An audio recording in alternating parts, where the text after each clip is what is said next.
It was a sunny afternoon, perfect for a birthday party. Children ran around the yard, laughing and playing. Colorful balloons floated in the air, reflecting the sunlight and creating a colorful spectacle that made everyone happy. The smell of freshly baked cake spread, mixing with the sound of laughter and lively music in the background.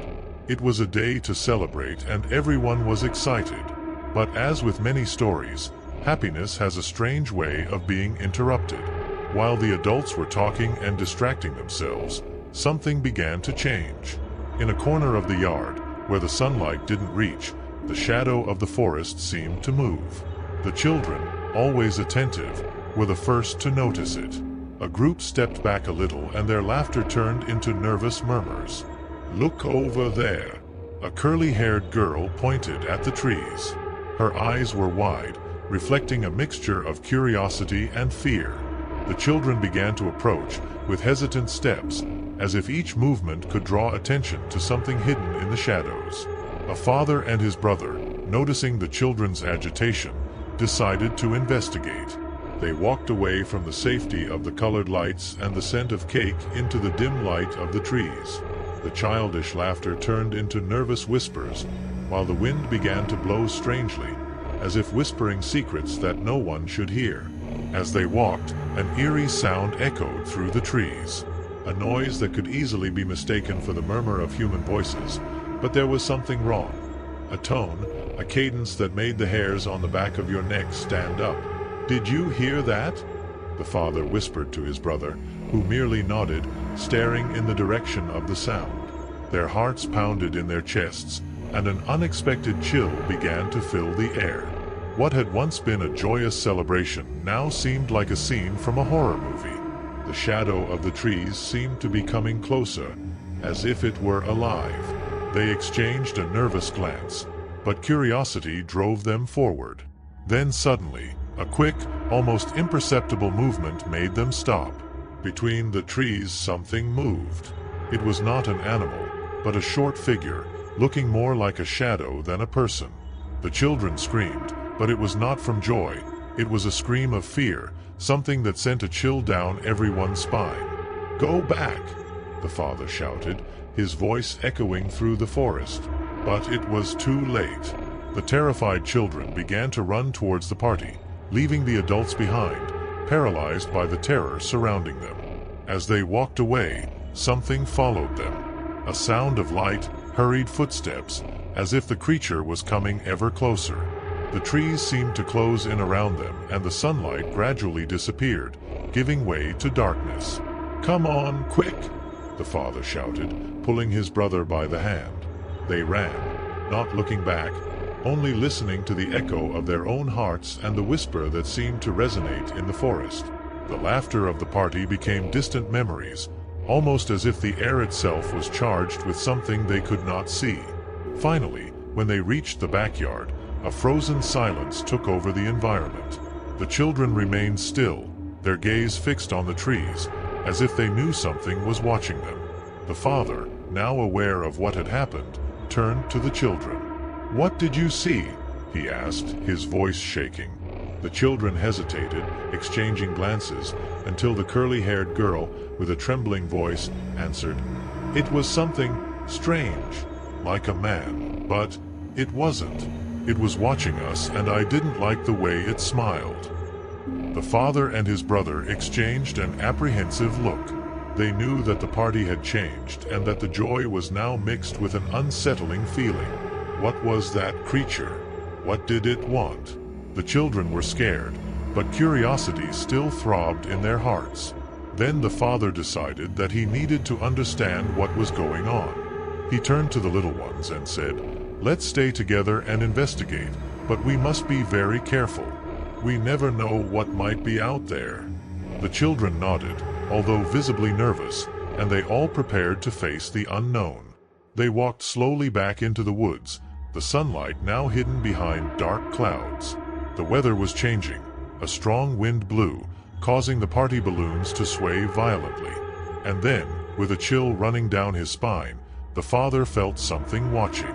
They stopped, and the silence was almost deafening.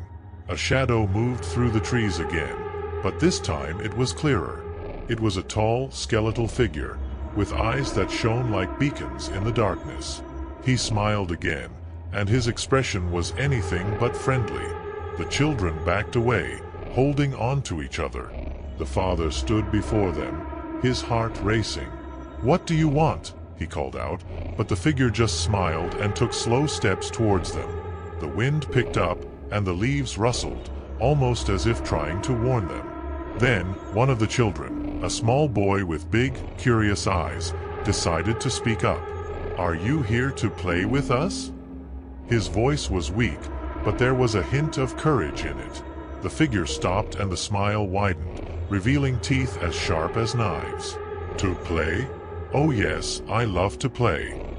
His voice was soft, but there was something menacing in the way he spoke. "But the games here are different. They involve fear, and I own it." The father felt a surge of despair. "No, you can't do that. The children are only here to have fun." The figure laughed, a sound that echoed through the trees, making their blood boil with fear. "Fun is a relative concept," he replied, "and I have a very special game for you." With a sweeping gesture, he made the forest seem to contract, as if it were alive. The trees swayed and the rustling of leaves seemed to increase in intensity. The tension in the air became unbearable. The father knew he needed to act. "Everyone, get back!" he shouted, driving the children back. They ran towards the party, not looking back. The sound of distant laughter began to mix with the screams of the creature, which seemed to be moving away, but the father knew that wasn't the end. When they reached the safety of the backyard, they found all the adults worried and confused. But the children were silent, their eyes wide, as if they had seen a ghost. "What happened?" a mother asked, her voice full of concern. "We have to go. There's something in the woods. Something that shouldn't be there," the father replied, still panting. But the children, instead of panicking, began to look at each other, as if they were sharing a secret. "He wanted to play with us," said the curly-haired girl in a low, frightened voice. But it was a different kind of prank. The adults looked at each other with growing concern, but deep down they were also intrigued. What had really happened there? The children, even in awe, began to tell their stories, and each story was more intriguing than the last. That night, as they all gathered in the living room, surrounded by the safety of home, an understanding began to take shape. What they had faced in that forest was not just a shadow. It was a representation of the fears and mysteries that existed in each of them. And maybe, just maybe, it was time to face these fears together and head on. Thus, at that birthday party that began with laughter and balloons, a new story was woven. A story about courage, about facing the unknown, and about how even in the darkest shadows, the light of friendship and unity can shine the brightest. I hope you liked the story, because the second story is even more chilling. Just don't forget to see if you're already subscribed to the channel so you don't miss any terrifying stories. It was a quiet night, perfect for curling up on the couch, a steaming cup of coffee in hand.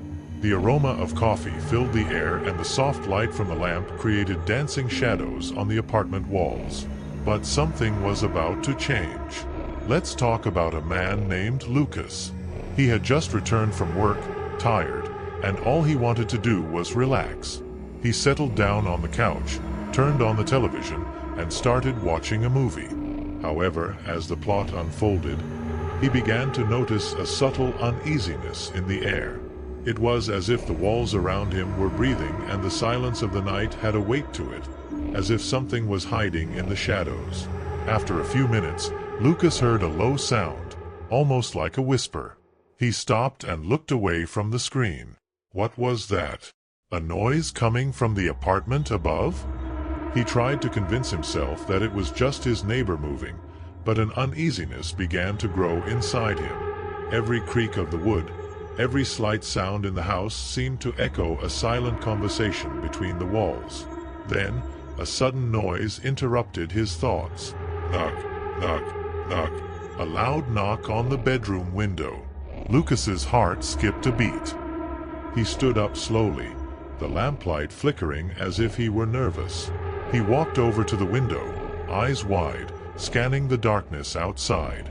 He looked out the window, but all he saw was the deep night.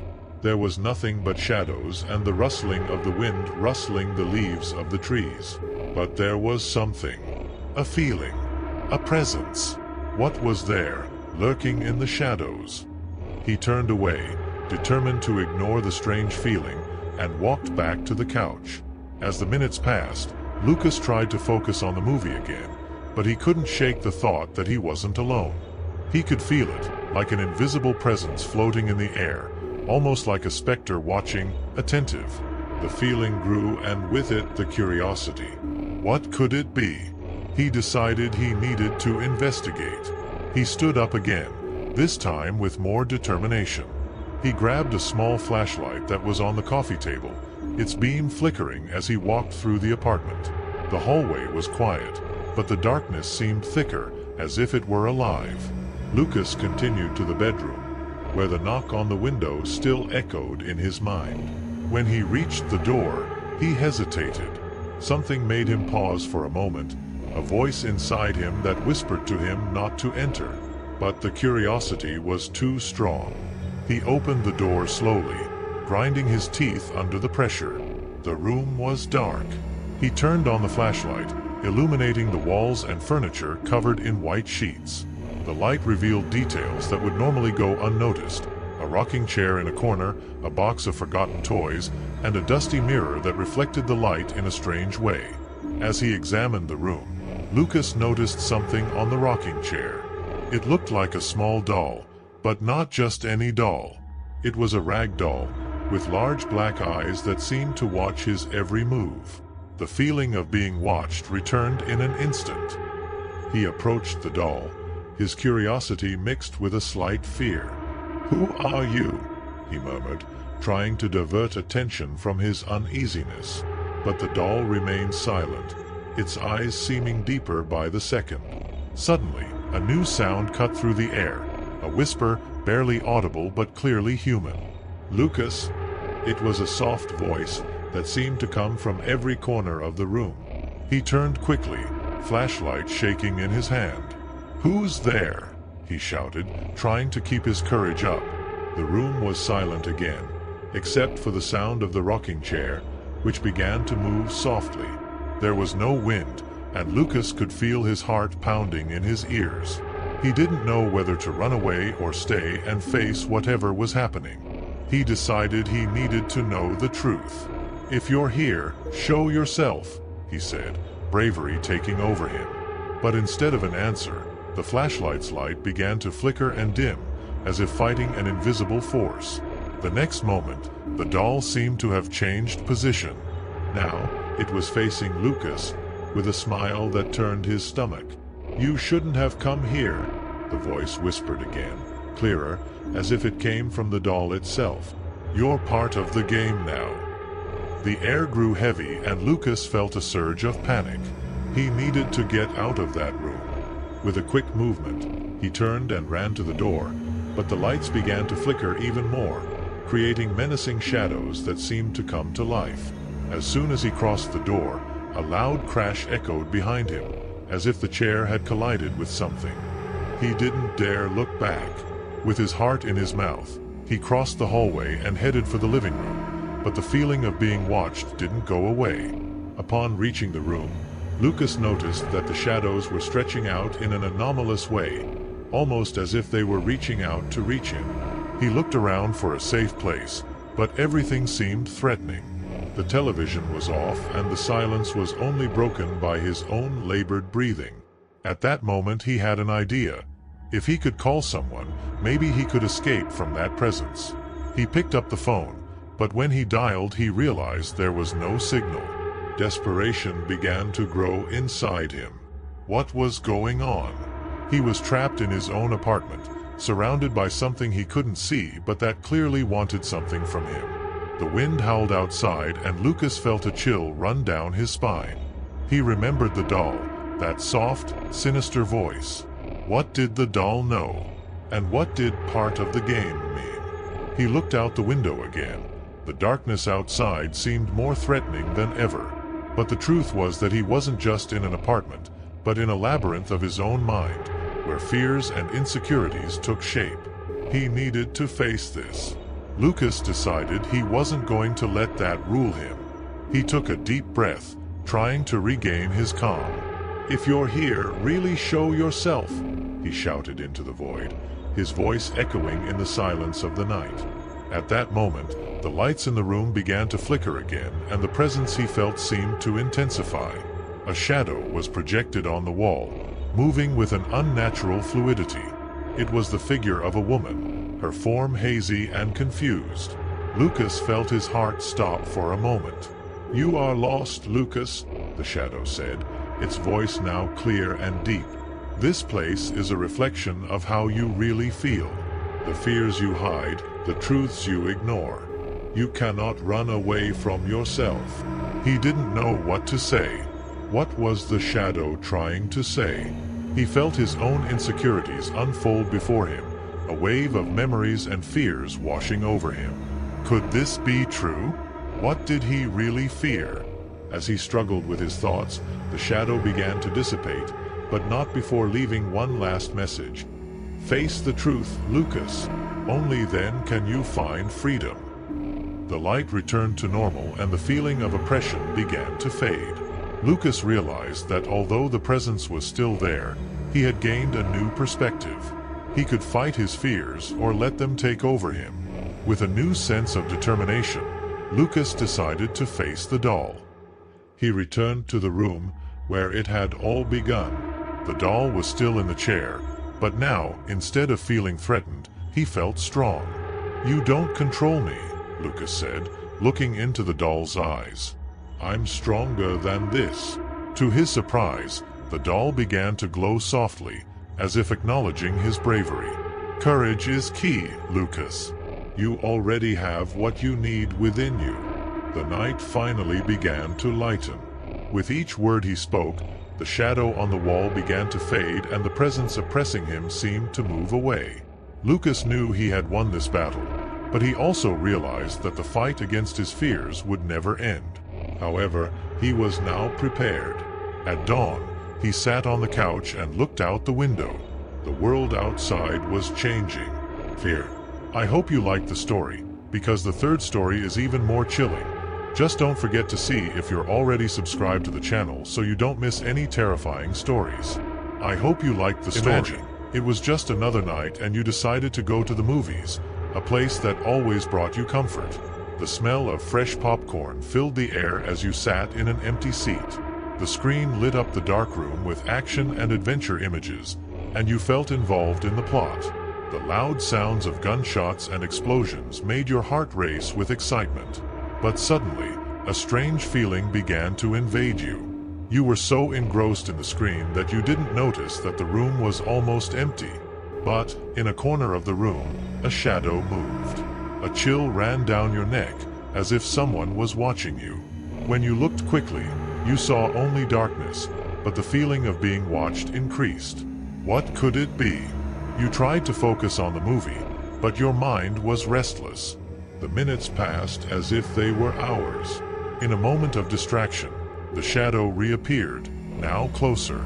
It was as if it wanted to introduce itself. But what could it be? An intense cold washed over you, making your hands shake slightly. Without knowing why, you stood up and decided to leave the theater.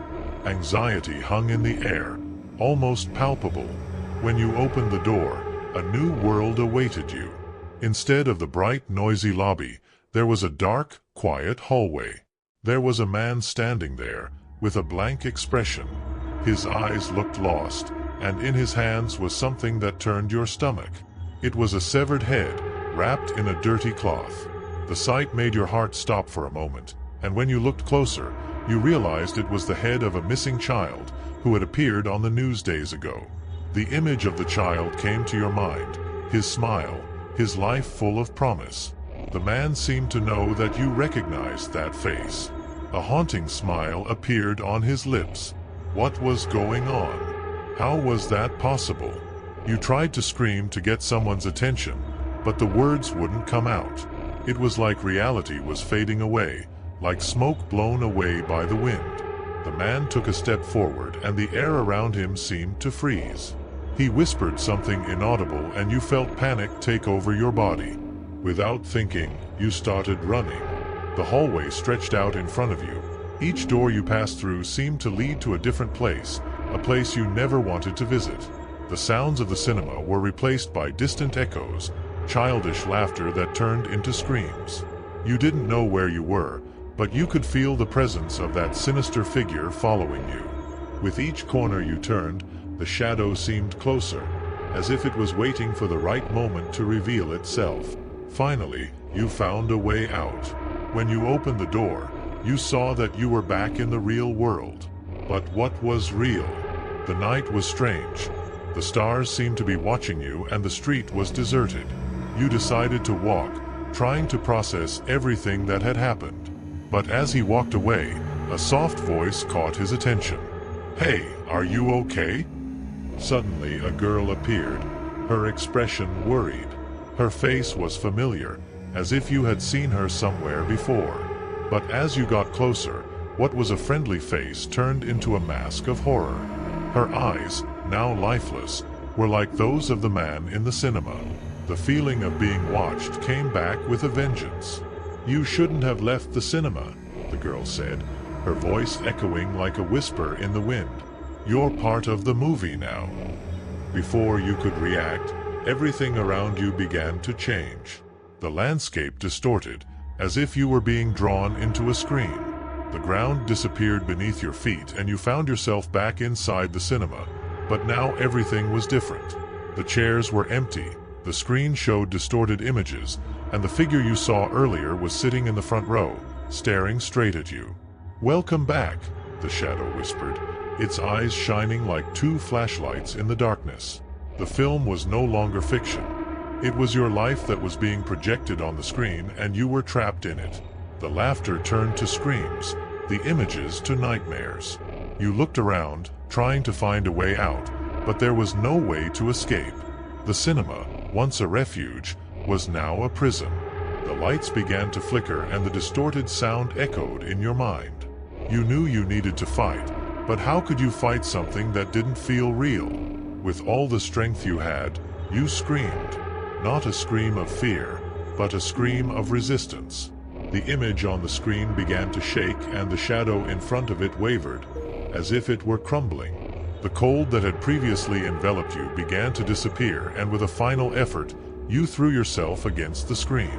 A blinding flash enveloped you, and you felt like you were pulled out of a nightmare. Reality began to take shape again, and when you opened your eyes, you were back in the theater, the light of the movie now only showing a quiet scene. The sound of gunshots had gone silent, and everything seemed normal. But there was something different. When you looked around, you noticed that the chairs were once again full, but the faces were all the same. Empty gazes fixed on you.